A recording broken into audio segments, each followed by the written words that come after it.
there, fellow grid lovers! You stumbled upon the devlog for Omega Gateway, an upcoming sci-fi 4X game based on old classics like Master of Orion 2 and Star Trek Birth of the Federation. Last time we spent some time putting together a feature list that we want to have for our prototype to check if it is playable. After that, we worked a little bit on how to draw a simple 2D grid that has some well-set coordinates visible on the code and the editor. We also have the interfaces in our code to work on the systems and to draw a star in every sector that has one. So let's get to that. By the way, just like the last time, I feel more comfortable making a plan on Miro or paper and then going to the implementation. And that's the way we are doing these videos. If you don't feel that this way of showing our work is the best, please let me know in the comments. So next step, placing stars and thus systems on the map. There are many distributions that we could use that are very popular in the genre. Spheric, spiral, clusters, even some with arms that go from the center to the sides like tendrils. But first, let's check our distribution algorithm. FYI, I'm pretty sure that there are better ways to do this, so don't at me. Actually, do at me and please let me know in the comments. We are going to have Unity's native random module to generate a number of values, consuming the seed that we set from the editor.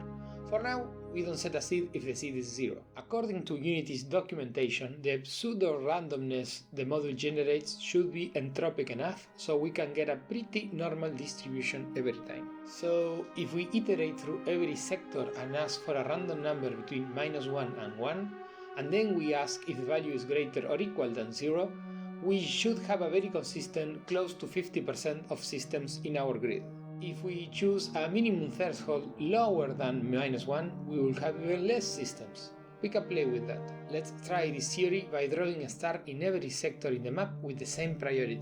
Again, I'm drawing a very basic PNG with some transparency to represent the presence of a star.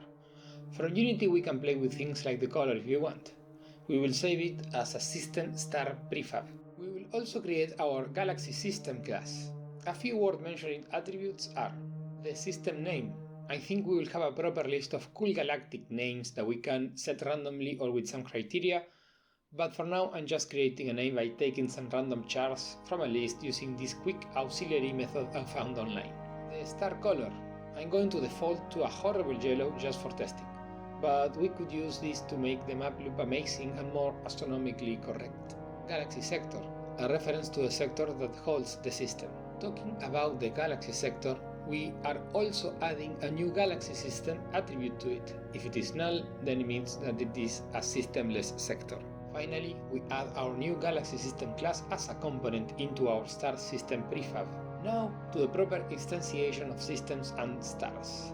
We will add a private field for the value that will be used as the minimum threshold for defining the density of systems in our galaxy. In our first test, -1. Then, while we are iterating through the columns and rows, we ask if the random value is greater or equals to 0. If that's the case, we got a system, baby. We define the build system function and we take the sector as a parameter. In that function, we instantiate the new star system with the prefab we previously added from the editor, and we use the override method that includes the parent of the transport, which is going to be the sector itself, so each corresponding sector will have a system as a child. Finally, we will give the reference of a sector to the system and vice versa, just in case. Back in the Galaxy System class, we'll be adding a few things on the onEnable override method.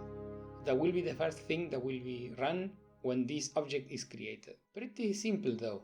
We will get a random gibberish name for the system with the algorithm I mentioned earlier, and we will also set the object name for clarity in the editor. We will also get the sprite and assign the ugly yellow we mentioned before. And we will also set the local position of the object to 0, so it's on the center of the sector. Just like the color, we might want to play around this value later, so we give the galaxy a bit more diversity. Now, if we hit play, voila!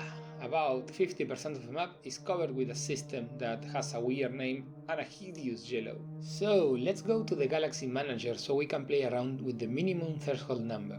As we said, if we set a smaller number than -1, we will have even less systems. So what I'm going to do is to define a system galaxy enumerator with just 3 values, high, medium and low. and we will set a field in the manager of this class that can be changed from the editor. Finally, we will set a few thresholds depending on the option you choose. High will be -2, about 33% of the systems in the map. Medium will be -5, about 20%, and low will be -8, something around 10%. And indeed, if we change these values, we are generating different amounts of systems in different sectors. Pretty cool, huh? But we still haven't finished with the galaxy generation process. In fact, this distribution is too simple. We can ensure some basic things like making the starting area of each player as fair and balanced as possible. But that's something we are going to do in future episodes. For the next episode though, I think we are going to work on our first steps in the UI. A logo to represent the presence of a ship or fleet in a sector and allow it to exist on a specific sector as well to move it around the galaxy. We might as well throw in the next turn button and the turn counter to check if it moves. Again, thank you for watching, and if you like what you are doing here and would like to know more info about Omega Gateway, don't forget to subscribe to the channel. Cheers people!